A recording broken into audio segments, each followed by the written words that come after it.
Magluluto nga pala ngayon si Mrs. ng buttered garlic shrimp. Inuna muna niyang tunawin ng butter.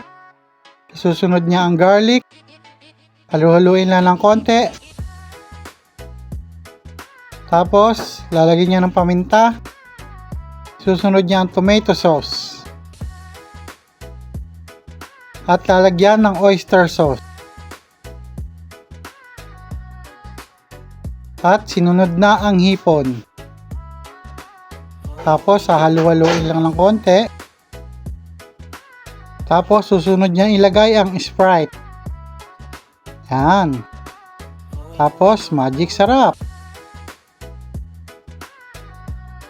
Siyempre, wala tayong lemon, kalamansi na lang. Tapos, tatakpan. At ayan, luto na ang ating garlic buttered shrimp. Yo, what's up mga kagulong? Welcome back to my vlog. Tara, food trip. Ang food trip natin for today's video ay garlic buttered shrimp. Siyempre, bago tayo kakain, mag-pray muna tayo. Maraming salamat po sa biyayang nakahain sa aming pagkainan ngayong araw na ito. Sa pangalan po ni Jesus, dakila po namin tagapagligtas. Amen. So, paano mga kagulong? Let's eat!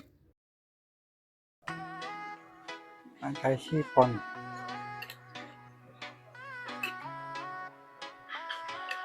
Tsaka yung kanyang sarsa.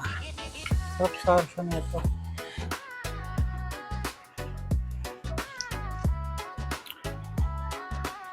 First bite mga kagulong. Pag kumain si Idol, ay natatakam. Sa bawat subo may linamnam. Mga viewers niya, laging nakaabang. Pati yung mga haters niya na walang Siyempre, second bite para sa mga mahal nating basher.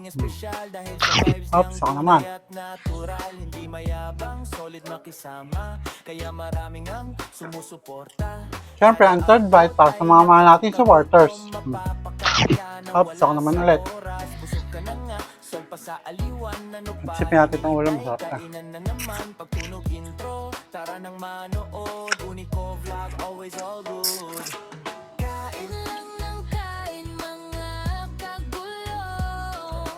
Kung wala kang gana, ako sa'yo tutulong. Kahit simple lang putahe, nagiging masarap. Gulay man o karne, basta nasa kanyang harap. Paborito niyang pagkain, lahat ng mga gulay. Masustansya na pampahaba pa ng buhay. Kaya halika na tayo ay kumain na. Ulo. Paki-like and follow and share na rin para lahat ay masaya. Bisa ng ulo.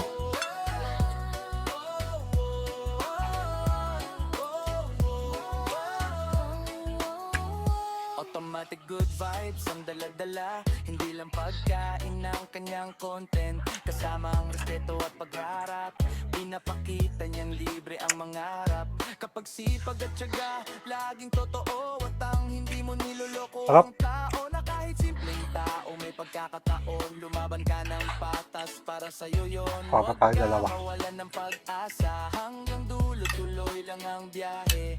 Mas marami pang content ang mabibigay pre. Pagdating sa sipag, walang iwanan. Lalong-lalo na sa hapagkainan. Kain lang ng kain mga kagulong. Kung wala kang gana, ako sa'yo tutulong.